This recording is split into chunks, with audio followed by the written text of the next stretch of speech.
Welcome to Project Insight. Today, I'm going to be talking about the Department add-on. The Department add-on allows you to create reportable departments that you can assign resources and items to. In order to access the Department add-on from the home screen, you'll navigate to Add-ons. You'll then navigate to the Departments add-on.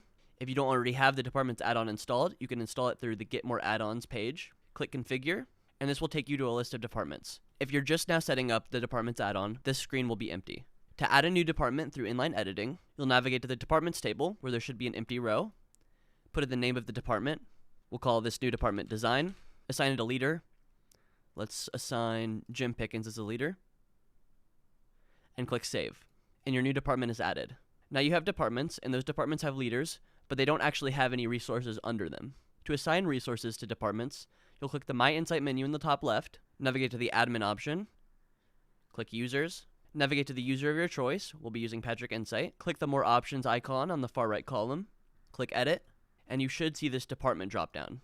Let's assign Patrick to Accounting. Scroll to the bottom, and click Save. Now I'll go over assigning items to departments. In this case, we'll assign a project to a department.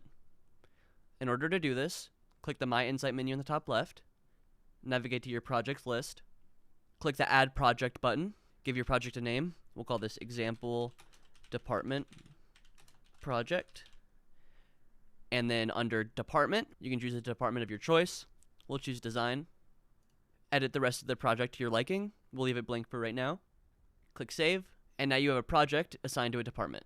Now you'll be able to make resource and project reports based on your departments. In order to do this, you'll click the Reports icon in the top left next to the My Insight menu. Navigate to Reports Home. For making a department project report, you'll click this project card, and there's already an option for active projects by department. Click on this, and you'll be given a list of all your projects filtered by their department. If you'd only like to see projects from a specific department, you can click this filter icon in the top left, expand this project manager's resources and departments dropdown, and now you can select a specific department. So we'll select Design, scroll down to the bottom and click Run Report, and now we only see projects assigned to the Design department. Now back to the report screen. If you'd like to make a department resource report, you'll scroll down to this Resources section, click this Project Resource card. Now if you'd like to select only a specific department, you can click this Resources dropdown and select Department, and choose the department of your choice. If you'd like to group by different departments, you can click this Group By/Subtotals option. Make sure the type is Group By. And for the column, you'll click this Resource Department option. Click Add to add this Group By to your report. Then click Run Report, and you'll be given a list of resources grouped by a department. For more information on filtering and reports in general, you can refer to our existing videos and documentation on the subject. However, this is all you need to know about the Department add-on in Project Insight. An important note: assigning a resource as a leader to a department does not make them a part of that department. So if you'd like them to appear as a resource in that department, make sure to assign them as a member of that department in their user edit screen as I showed you earlier.